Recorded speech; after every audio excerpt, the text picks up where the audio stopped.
Երևանյան երկխոսություն համաժողովի շրջանակում մեր հյուրն է Հունգարիայի արտգործնախարար Պետեր Սիարտոն։ Զրուցելու ենք Հունգարիա-Հայաստան երկկողմ հարաբերություններից, Հարավային Կովկասում խաղաղության գործընթացներից և համաշխարհային միտումներից։ Thank you, Mr. Siarto, for this opportunity and this interview. Պարոն Սիարտո, շնորհակալ եմ այս հնարավորության և հարցազրույցի հրավերն ընդունելու համար։ Հայկական կողմը հայտարարել է, որ Հունգարիայի հետ հարաբերությունների խորացումը մեր երկրի արտաքին քաղաքականության առաջնահերթություններից է։ Նաև ցանկանում եմ հիշեցնել հեռուստադիտողներին Բուդապեշտում ռեզիդենտ դեսպանություն բացելու որոշման մասին։ Ինչպես եք գնահատում Հայաստան-Հունգարիա երկկողմ հարաբերությունները, գործակցության ինչ հիմնական ոլորտներ կառանձնացնեք։ Well, I really do have great feelings. Իսկապես շատ բարձր եմ գնահատում մեր երկկողմ հարաբերություններում մինչև այժմ գրանցված ձեռքբերումները, քանի որ եթե հետահայաց նայենք 3-4 տարի առաջ Հայաստանի և Բուդապեշտի միջև քաղաքական հարաբերությունները բավական լարված էին տարբեր պատճառներով։ Այնուհետև համատեղ որոշում կայացրեցինք բարելավելու այդ հարաբերությունները։ Կարծում եմ կարող ենք հպարտանալ մեր ձեռքբերումներով։ Նաև ցանկանում եմ նշել, որ Հունգարիան էլ դեսպանություն է բացում Երևանում։ Արդեն ընտրել ենք շենքը, վերանորոգման աշխատանքներ են տարվում, բացումը նախատեսված է աշնանը։ Ակտիվացրել ենք տնտեսական գործակցությունը։ Մեր երկրների միջև առևտրի ծավալը հասել է ռեկորդային մակարդակի։ Հունգարական ավիաընկերությունը հիմնում է իր բազան Երևանի օդանավակայանում, ինչի շնորհիվ ձեր մայրաքաղաքը կընդլայնի կապերը 18 ուղղությամբ։ Բարձր ենք գնահատում հումանիտար գործակցությունը, ֆինանսական աջակցություն ենք տրամադրում հայ առաքելական եկեղեցուն և այն ընտանիքներին, որոնք վերադարձել են Ղարաբաղից։ Բացի այդ, ամեն տարի կրթաթոշակներ ենք տրամադրում հայ ուսանողներին,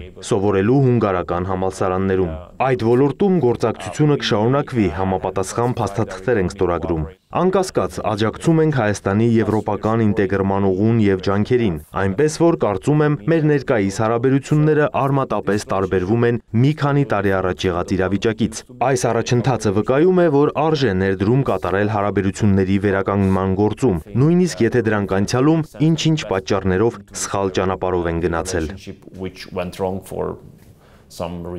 Անդրադառնանք մեր տարածաշրջանում խաղաղության գործընթացին։ Հայաստանը և Ադրբեջանը վերջնականացրել են խաղաղության համաձայնագրի տեքստը։ Հայաստանը պաշտոնապես հայտարարել է, որ պատրաստ է քննարկել փաստաթղթի ստորագրման վայրը և ամսաթիվը, սակայն ադրբեջանական կողմը ձգձգում է գործընթացը, առաջ քաշելով նախապայմաններ։ Ինչպես եք գնահատում խաղաղության համաձայնագրի հնարավորինս շուտ ստորագրման կարևորությունը։ Our government is a pro-peace government. Հունգարիայի կառավարությունը հանդես է գալիս խաղաղության օգտին։ Հունգարացիները խաղաղասեր ժողովուրդ են։ Արդեն 3 տարի է ապրում ենք Ուկրաինայում ընթացող պատերազմի ստվերի տակ։ Գիտեք, որ Ուկրաինան մեր հարևան երկրներից է։ Եթե կա մի երկիր, որն իսկապես հասկանում է խաղաղության կարևորությունը և հարևանությամբ շարունակվող պատերազմի առաջացրած մարտահրավերները, ապա դա Հունգարիան է։ Այդ իսկ պատճառով մենք աջակցում ենք խաղաղության գործընթացին։ Փորձում ենք մեր համեստ հնարավորություններով աջակցել դրան։ Օրինակ, հայերը երևի թե կհիշեն, 2021 թվականի վերջին մեզ հաջողվեց Հայաստան վերադարձնել հայ 5 ռազմագերու։ Դա տեղի ունեցավ Բուդապեշտի միջնորդությամբ։ Հուսով ենք ապագայում ևս հնարավորություն կունենանք որևէ դերակատարում ունենալ։ Նաև առաջարկ ենք ներկայացրել հայկական և ադրբեջանական կողմերին, որ Բուդապեշտը պատրաստ է հյուրընկալել խաղաղության համաձայնագրի ստորագրման արարողությունը, որը անկասկած պատմական իրադարձություն կլինի։ Երբ տեղեկացա, որ խաղաղության համաձայնագրի տեքստը համաձայնեցված է, շնորհավորեցի գործընկերներիս Հայաստանի և Ադրբեջանի արտաքին գործերի նախարարներին։ Իսկապես հուսով եմ, որ բանակցություններում առաջընթաց կգրանցվի և համաձայնագիրը մոտ ապագայում կստորագրվի։ Ցանկանում եմ ևս մեկ անգամ կրկնել մեր առաջարկը այստեղ, հայկական լսարանի առջև, որ Հունգարիան հպարտ կլինի հյուրընկալել այս կարևոր համաձայնագրի ստորագրման արարողությունը։ Դուք հիշատակեցիք ռազմագերիների մասին։ Ադրբեջանում դեռևս 23 հայ ռազմագերի է պահվում։ Հաշվի առնելով Հունգարիայի կապերը Ադրբեջանի իշխանության հետ, հնարավոր է, որ Հունգարիան կրկին հանդես գա նմանատիպ նախաձեռնությամբ։ Կարծում եմ այն հանգամանքը, որ արդեն մեկ անգամ հաջողել ենք, մեզ թույլ է տալիս այդ հարցը պահել օրակարգում։ Մենք առաջարկ ենք ներկայացրել ադրբեջանցիներին, ասել ենք, եթե կա հնարավորություն և եթե միջնորդի կարիք լինի, ապա մենք պատրաստ ենք դերակատարում ունենալ ցանկացած գործընթացում, որի արդյունքում մարդիկ կվերադառնան իրենց տներ։ Սակայն չենք ցանկանում ճնշում գործադրել, քանի որ չենք ցանկանում վնասել արդեն գրանցված ձեռքբերումները։ Նման դեպքերում չափից շատ համառ լինելը կարող է բացասաբար գաղափար ազդել, բայց Հունգարիան կարող է դիտարկվել որպես միջնորդ, երբ անհրաժեշտ լինի։ And whenever we are needed, we are here. There have been unofficial reports. Ոչ պաշտոնական տեղեկություններ կան, որ ապրիլին Հունգարիան արգելափակել է Եվրոպական միության կողմից Հայաստանին 20 միլիոն եվրոյի աջակցության փաթեթը, որը ենթադրում էր ոչ մահաբեր ռազմական օգնություն, ուժեղացնելու Հայաստանի պաշտպանական կարողությունները։ Ինչպես կմեկնաբանեք այս տեղեկությունը։ Hungary's position regarding this matter. Sure, I'm a bit sad about this kind of, let's say, Իհարկե, ինձ տխրեցնում է հանրության շրջանում հարցի նման ընկալումը, որովհետև իրականությունը մի փոքր այլ է։ Մենք ընդհանուր առմամբ ակտիվորեն աջակցում ենք Եվրամիության եւ Հայաստանի գործակցությանը։ Օրինակ Հայաստանում գործող Եվրամիության քաղաքացիական առաքելության կազմում 7 ներկայացուցիչ ունենք։ Այդ առաքելության մանդատը երկարաձգվել է, այդ թվում Հունգարիայի համաձայնությամբ։ Աջակցում ենք վիզաների ազատականացման գործընթացին։ Տեսնում ենք, որ Հայաստանը կատարում է Եվրամիության սահմանած պահանջներն ու չափանիշները։ Ուստի պատրաստ ենք աջակցել այդ գործընթացի արագացմանը։ Մենք կողմ ենք, որ Եվրամիություն-Հայաստան գործընկերության ժամանակացույցը ևս արագացվի։ Ինչ վերաբերում է խաղաղության եվրոպական հիմնադրամին, մենք ունենք սկզբունքային դիրքորոշում։ Այն ներկայացրել ենք նաև անցած անգամ, երբ ձեզ ֆինանսավորում է տրամադրվել։ Ներկայումս խաղաղության համաձայնագիրը մոտ է առավել քան երբևէ, ուստի կարծում ենք Եվրոպական միությունը պետք է հավասարակշռված գործի։ Երբ աջակցություն է տրամադրվում մի կողմին, պետք է նման աջակցություն տրամադրվի նաև մյուսին։ Հենց այդ պատճառով նախորդ անգամ, երբ Հայաստանը հիմնադրամից 10 միլիոն եվրո ստացավ, տվեցինք մեր համաձայնությունը։ Մենք պարզապես խնդրեցինք Եվրոպական հանձնաժողովին նմանատիպ ոչ մահաբեր օգնություն տրամադրել նաև Ադրբեջանին, եւ դա արվեց։ Այս անգամ նույնպես դեմ չենք, որ Հայաստանը հիմնադրամից 20 միլիոն եվրո ստանա։ Մենք ընդհանրապես ունենք խնդրանք, որ նմանատիպ աջակցություն տրամադրվի նաև Ադրբեջանին, որպեսզի Եվրամիության պատճառով լարվածություն չառաջանա։ Սա ուղղակի տեխնիկական հարց է։ Ես վստահեցրել եմ ընկերոջս Արարատին, որ սկզբունքորեն դեմ չենք Հայաստանին աջակցության տրամադրմանը։ Again, about our region. Վերադառնանք տարածաշրջան։ Հայաստանը ներկայացրել է խաղաղության խաչմերուկ նախաձեռնությունը, որի նպատակն է խթանել Հարավային Կովկասում խաղաղությունն ու կայունությունը, զարգացնել հաղորդակցությունները։ Այն վայելում է միջազգային հանրության աջակցությունը, ինչպես է Բուդապեշտը գնահատում նախաձեռնության հնարավոր ազդեցությունը տարածաշրջանի վրա։ Potential impact on the region. Well, I do believe that Հավատացած եմ, որքան ակտիվ լինեն տնտեսությունը, առևտուրը, ենթակառուցվածքների ոլորտում գործակցությունը, այնքան մեծ կլինի տարածաշրջանում խաղաղություն հաստատելու հնարավորությունը։ Եթե երկրները սկսեն գործնական շփումներ հաստատել, մարդիկ կտեսնեն դրանց օգուտները։ Անշուշտ, նախընտրելի է խաղաղություն հաստատել, քան պատերազմել։ Այդ իսկ պատճառով միշտ աջակցել ենք այնպիսի խաղաղ նախաձեռնություններին, որոնք նպաստում են մարդկանց կենսամակարդակի բարձրացմանը։ International agenda, some questions, yes.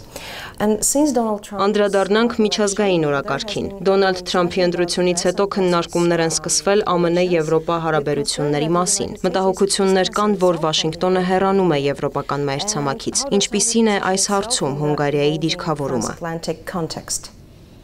look, we have a really friendly relationship with President Trump. Նախագահ Թրամփի հետ բարեկամական հարաբերություններ ունենք։ Աջակցել ենք նրան դեռ երբ ընդդիմադիր էր։ Պատճառը շատ պարզ է։ Համաշխարհային կարևորագույն մարտահրավերների հաղթահարման հարցում մեր մոտեցումները նույնական են։ Մենք էլ առողջ բանականության կողմնակից ենք։ Նույն կերպ ենք վերաբերվում պատերազմի, միգրացիայի, ընտանիքի, LGBT քարոզչության խնդիրներին։ Ուստի ուրախ ենք, որ նա ընտրվել է ԱՄՆ նախագահի պաշտոնում։ Սակայն ցավով պետք է նշեմ, որ Հունգարիան Եվրոպայում միակն էր, որ նման վերաբերմունք ուներ։ Եվրոպացի շատ առաջնորդներ ընտրությունների ընթացքում բացահայտ ձևով աջակցում էին դեմոկրատներին, վերջին տարիներին հաճախ կոպիտ հայտարարություններ էին հնչեցնում Թրամփի հասցեին։ Ուստի կարծում եմ զարմանալի չէ, որ այժմ Եվրոպա-ԱՄՆ հարաբերություններում որոշ խնդիրներ կան։ Մենք հանդես ենք գալիս Եվրամիության եւ Միացյալ Նահանգների միջև լավ հարաբերությունների օգտին։ Հենց այդ նպատակով Թրամփի ընտրվելուց հետո առաջարկեցինք Եվրոպական հանձնաժողովին նվազեցնել Միացյալ Նահանգների դեմ Եվրամիության սահմանած մաքսատուրքերը։ Ցավոք դա տեղի չունեցավ։ Եվ հիմա Վաշինգտոնն էլ համապատասխան քայլեր է ձեռնարկում։ Քչերը գիտեն, որ մինչև Թրամփի պաշտոնավարումը Եվրոպական միությունը 10% մաքսատուրք էր կիրառում ԱՄՆ-ից ներկրվող ավտոմեքենաների համար, մինչդեռ Միացյալ Նահանգները ընդամենը 2.5% մաքսատուրք էր սահմանել Եվրամիության տարածքից ավտոմեքենաների ներկրման համար։ Եվրամիությունը կարող էր հեշտությամբ նվազեցնել տուրքերը, սակայն դա տեղի չունեցավ։ such a situation. There are some tensions. Բուդապեշտի եւ Բրյուսելի միջև էլ ակնհայտ լարվածություն կա մասնավորապես ռուս-ուկրաինական հակամարտության եւ հակառուսական պատժամիջոցների հարցում։ Ինչ իրավիճակ է հիմա։ The situation now. Well, there's a very serious tension. Այդ հարցում լուրջ լարվածություն կա, որովհետև Հունգարիան ըստ էության Եվրամիության միակ երկիրն է, որ զենք չի մատակարարել Ուկրաինային։ Միակն ենք, որի սկզբանե կողմ էինք հրադադարին եւ խաղաղ բանակցություններին։ Հստակ ասում ենք, այս պատերազմը ռազմական լուծում չունի։ Այս դիրքորոշման համար մեզ անվանել են դավաճաններ, ռուսական լրտեսներ, Կրեմլի քարոզիչներ։ Հիմա գրեթե բոլորը խոսում են խաղաղ բանակցությունների եւ հրադադարի անհրաժեշտության մասին։ Ցավով պետք է նշեմ, որ եվրոպացի ղեկավարների զգալի մասը նախընտրում է, որ պատերազմը շարունակվի, ինչը լիովին հակասում է մեր ազգային շահերին։ Հավատացած ենք, որ Ռուսաստանի հետ հաղորդակցության ուղիները հարկավոր է բաց պահել, ինչպես դա անում է նախագահ Թրամփը։ Ինչ վերաբերում է պատժամիջոցներին, կարծում եմ շատ պրագմատիկ հարց է։ Պետք է հասկանալ, արդյոք պատժամիջոցները օգուտ տվեցին, թե վնասեցին Եվրոպային։ Ռուսաստանի տնտեսությունը ծնկի չիջավ, մինչդեռ Եվրոպայի մրցունակությունը զգալիորեն նվազել է։ Այսօր խաղաղությանը ավելի մոտ չենք, բացի այդ, Ռուսաստանի հետ էներգետիկ կապերը խզելու հետևանքով Եվրոպայում գազի գինը աճել է 2-ից 3 անգամ, էլեկտրաէներգիայինը 4-ից 5 անգամ բարձր է, քան ԱՄՆ-ում կամ Չինաստանում։ European economy under these circumstances. Regarding negotiations. Ինչ վերաբերում է ռուս-ուկրաինական հակամարտությանը, 3 տարվա ընդմիջումից հետո կողմերը կրկին հանդիպեցին Ստամբուլում, սակայն որևէ շոշափելի առաջընթաց չգրանցվեց։ Ձեր կարծիքով ինչ պետք է անեն Կիևը եւ Մոսկվան խաղաղության հասնելու համար։ To reach that peace.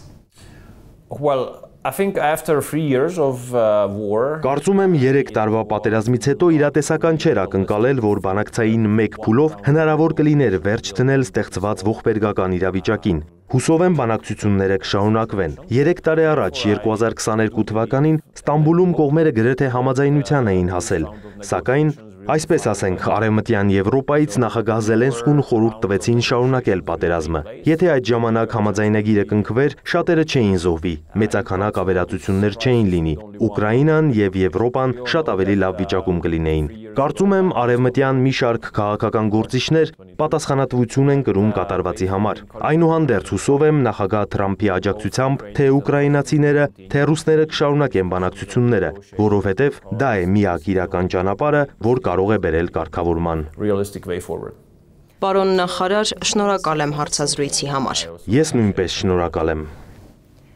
Մեր հյուրներ Հունգարիայի արտգործնախարար Պետեր Սիարտոն, շնորհակալ եմ մեզ հետևելու համար։